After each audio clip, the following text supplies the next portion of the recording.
stop me now. Don't stop me, 'cause I'm having a good time. Having a good time. Shooting star leaping through the sky. Heroes never die. Hooray! Watch out, watch out, watch out, watch out!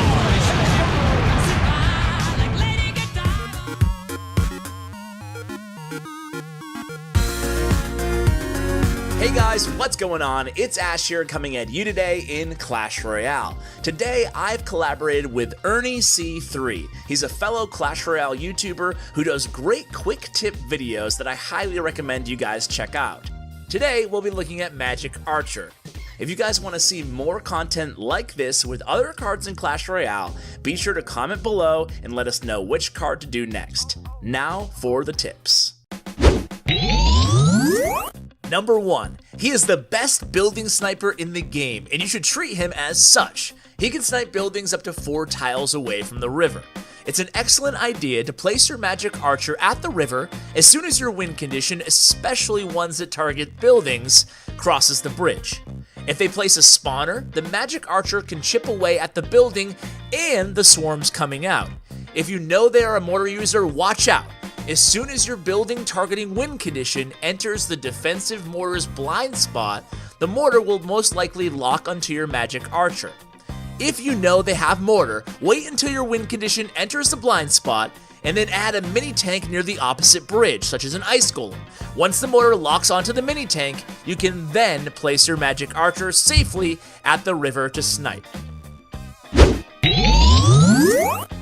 Number 2. Lure troops in a line. Using an ice spear or skeletons, you could lure different types of swarms in a straight path for the Magic Archer to fire away at. Against elite barbarians, you're gonna need to place the Magic Archer on this tile, along with an ice spear, skeletons, and or a mini tank as cheap as an ice golem. Trading around 7 elixir for 6 is worth it if he lands damage on the tower compared to the elite barbarians landing no damage. Number 3. He can snipe a graveyard a mile from the cemetery. His arrow can pass through multiple skeletons at a time, but it's his range that's the key. You could place him in the far back corner or near the center of your side of the arena, but my favorite spot to put him is behind the King Tower. The enemy won't dare to poison or throw arrows anywhere near the King Tower for fear of activation. Graveyard users know that a Crown Tower with the addition of a King Tower fending off a graveyard means almost no damage for them. If they instead use a freeze spell, you're going to want to switch up your Magic Archer placement in order to prevent prediction freezes. Number 4. Surprise the enemy with an arrow to the face.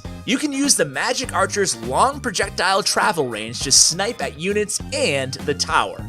As soon as a unit touches this tile, you can drop your Magic Archer on the inner tile of the bridge.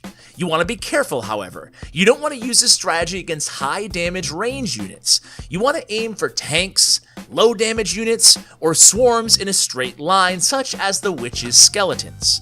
One of the best examples to casually use this tactic on is the Mega Minion. For this troop, if they didn't place it in back, you can snipe at the Mega Minion on the same tile column for easy damage.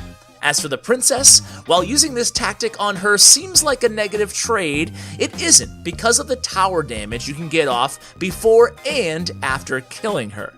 If you are trying to get off more damage at overtime, you can use the Tornado to hold off troops to land even more damage. Overall, this is very important because it can later decide you winning or losing when using your spells to finish off that tower. Number 5. He's an excellent addition to 3 Musketeer decks. Not only can he act as fireball bait, but he can also assist the other win conditions. For example, if you use a battle ram, regardless of it being with your Musketeers or not, the Magic Archer can practically delete both air and ground swarms. As for solid units, his arrows will continuously pierce the tower if he's close enough. He also gives assistance to the Musketeers as they go to cross the bridge. Units can usually be left at a sliver of health and get an extra hit on the Musketeers, so having the Magic Archer there to snipe is an excellent way of keeping them alive. Number 6. The Magic Archer and Hunter are opposite brothers, but like all good bros, they got each other's backs. Both of these troops can cover each other's weaknesses. The Hunter deals tons of damage up close, but doesn't do well at range. But the Magic Archer is excellent at long range attacking, while very vulnerable at close range. Here's an example. Your Hunter just got through two-shotting a hog and is counter-pushing. When the hunter is approaching the bridge, you can place a giant or a hog rider in front of that hunter along with a magic archer somewhere close to the bridge. What's special about these placements is that if the enemy tries to NATO everything together to fireball your troops, the magic archer can't be pulled while across the river. Number 7. Siege cards become nothing but a tool for the magic archer. To fend off mortars or expos, you can place the magic archer in the center of your base with an ice golem. For expos, you can have these two closer together, but for mortars, you're going to want them to be a bit farther apart to avoid the mortar's splash damage. However, if you really want to troll your enemy, you could drop the magic archer directly in front of a siege card to hit the building and the tower. If you're facing an equal level mortar, he can take out the mortar by himself. However, he won't survive against expos, so place an ice golem in front of him. You're going to want to do this anyways, since the enemy will try to fight back regardless. Number 8. When a goblin barrel is approaching, placing him on this tile will allow him to strike 2 goblins at once, which equates to using a zap on the barrel. This method can be done if the enemy baits out your zap for something else. However, if you want to prevent even more damage, you can place him on this tile.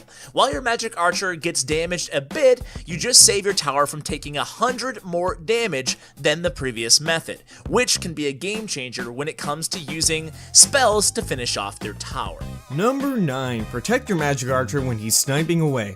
Placing him on these tiles will allow him to snipe the other side of the arena, similar to a princess. However, the enemy won't let you off that easy. If the enemy sends minions at the river to kill your magic archer, you can use an ice spear and zap to kill him off for an equal trade. If they send in something solid, like a mega minion, you can use an ice golem to block them off. Using a mini tank immediately is efficient anyway, since the enemy can use ranged units that will instantly lock onto him, such as a flying machine or musketeer.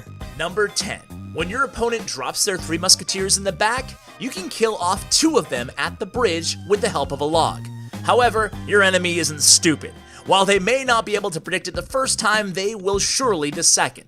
You can protect the magic archer with a mini tank in front of him, but in order to surprise your enemy once more, you need to know about quick tapping. Here's how you do it. To quick drop, select a card and hold it at the bridge.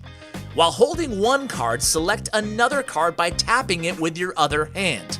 Once both are selected, double tap quickly in the center of the bridge to quickly surprise your enemy with 2 troops at once. You're going to want to quick tap with both of the inner tile, making sure you have the magic archer selected first. Thanks for watching, everyone. Do you love this card? Then why not head over to the link in the description for 15 more tips about it. In fact, I'm doing 15 quick tips on every card.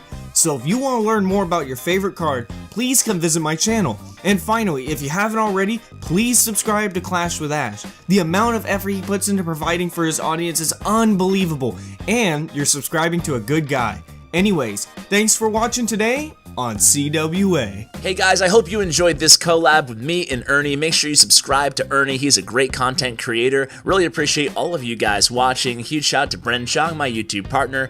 And of course, as always, take care, guys.